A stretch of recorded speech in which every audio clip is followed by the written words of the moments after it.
Welcome back to the world of Ikard, where we learn how to think like the College Board. Today, we're covering the Cold War. Here's the required content for 8.1, setting the stage for the Cold War and decolonization. This first part here reminds us that hopes for greater self-government of colonies did not happen after World War I, but they will happen after World War II.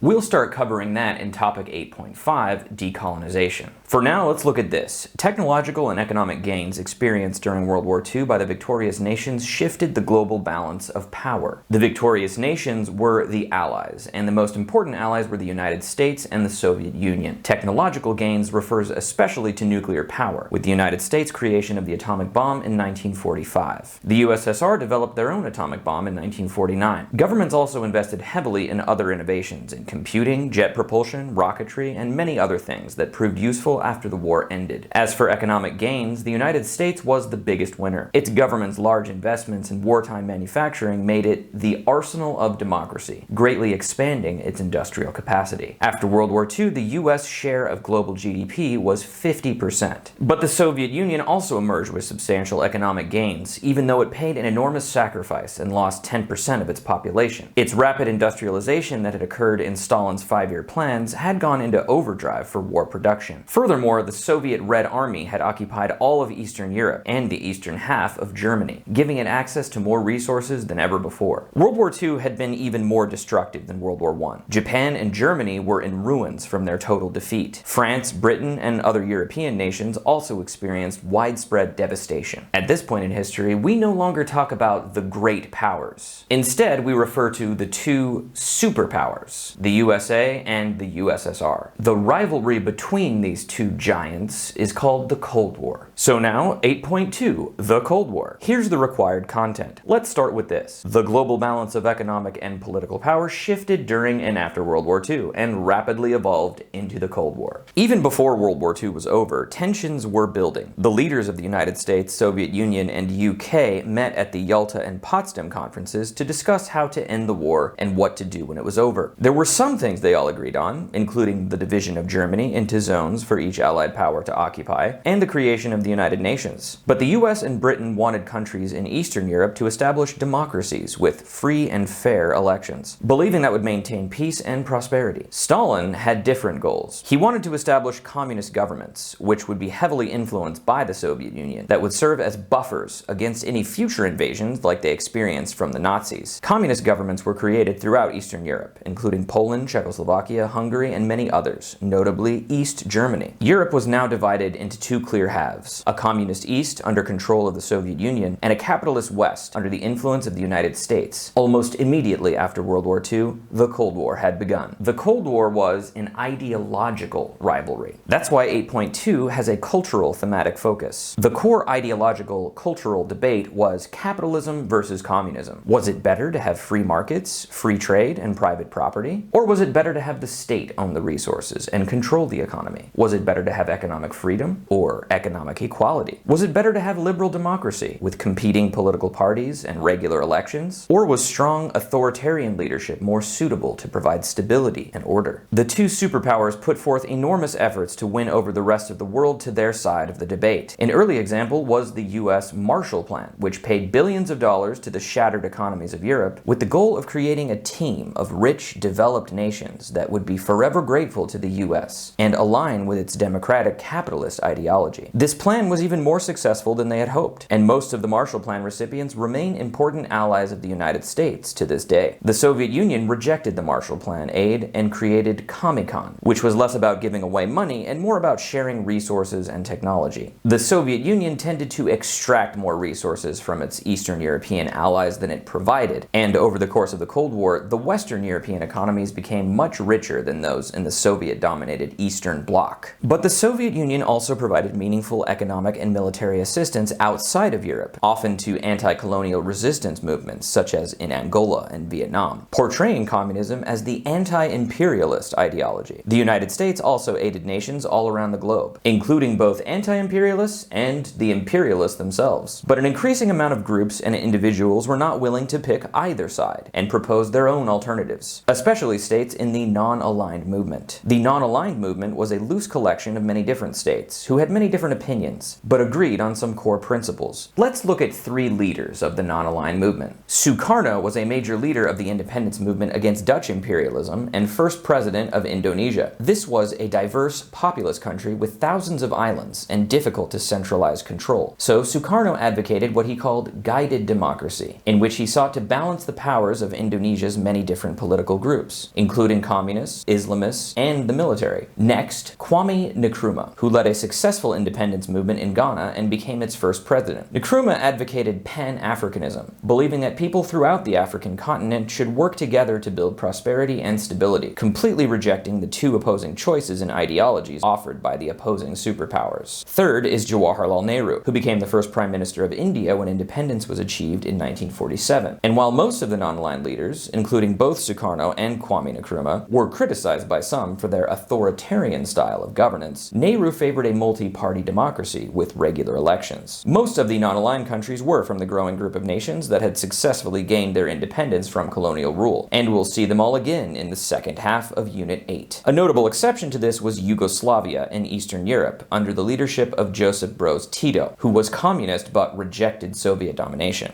That's all for today. In our next video, we'll discuss some of the effects of the Cold War and the spread of communism after 1900. Until then, keep thinking like the College Board.